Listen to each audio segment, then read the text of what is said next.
Now I'd like to introduce you to Miss Caryn Talyosef. Hope I said that right. Good deal. Hi. As you said, my name's Caryn Talyosef, and you'll have to forgive me. I'm not a public speaker. I'm not a politician. I'm not an attorney. I'm just your average citizen with something important that I think needs to come to everybody's attention that's here today.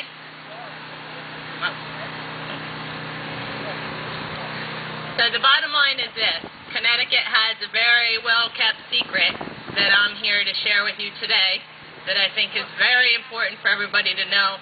When we talk about our government going in the wrong direction, well, Connecticut's been in the wrong direction for a very long time now, and nobody wants to discuss these issues. I'm going to bring to attention a very unconstitutional issue that exists today. And bear with me for a moment because I will tie it up into a tax issue at the end. The bottom line is this. There was a compact that was written between the state of Connecticut and the tribes. In this compact, it handed over basically citizens' rights and constitutional rights. And how this happened was that, God forbid, anybody's injured at one of these places, they force you into a foreign court. And what I say by foreign court is that it doesn't follow the Constitution, it doesn't follow federal law, and it doesn't follow state law. And the politicians, which you can look up for yourself, that were involved in signing this into law, obviously don't want this to come out in the public arena. The second part of this, there is also a workmen's compensation system that belongs to the state or belongs under the state of Connecticut.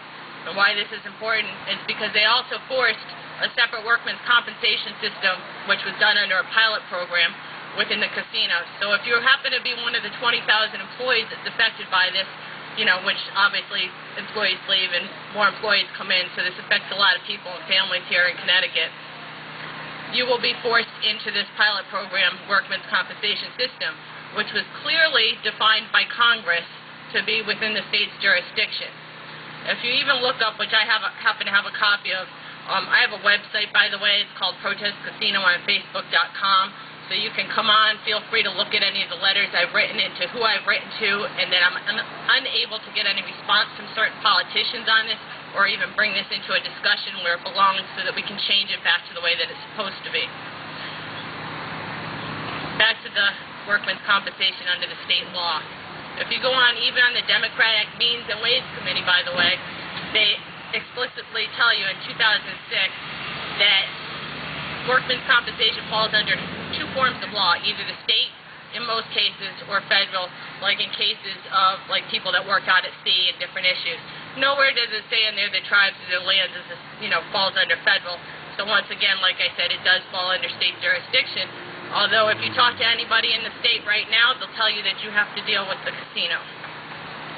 Why is this important? Because the very people that help to pass these things into law and force us into this foreign court here in the United States of America, certain business organizations can be tax exempt. But the bottom line is, if you are a tax exempt organization, there comes along certain things that you're not allowed to do with that. And that's an open, blatant support of certain politicians or supporting their campaigns financially, which has also been done. So I'd like you to do the math yourself together and figure out which politicians are part of this, that sign this into law, that helps keep it covered up and continue to have things the way they are, unconstitutional, un-American, in my personal opinion. And like I said, please feel free to come on my website. You can see the letter that I wrote to Congress, which outlines history, historical events, has all the associated paperwork on there. And hopefully everybody that's for the Constitution and for what the United States of America stands for will help me and a whole lot of other people in the state of Connecticut and elsewhere. Like I said, even if you travel here from Massachusetts or New York, God forbid you're to get injured or hurt on one of the casino grounds, you will be forced into a foreign court here in the United States of America. And I personally find that highly egregious, to say the very least. So that's what I was here to discuss today. Thank you.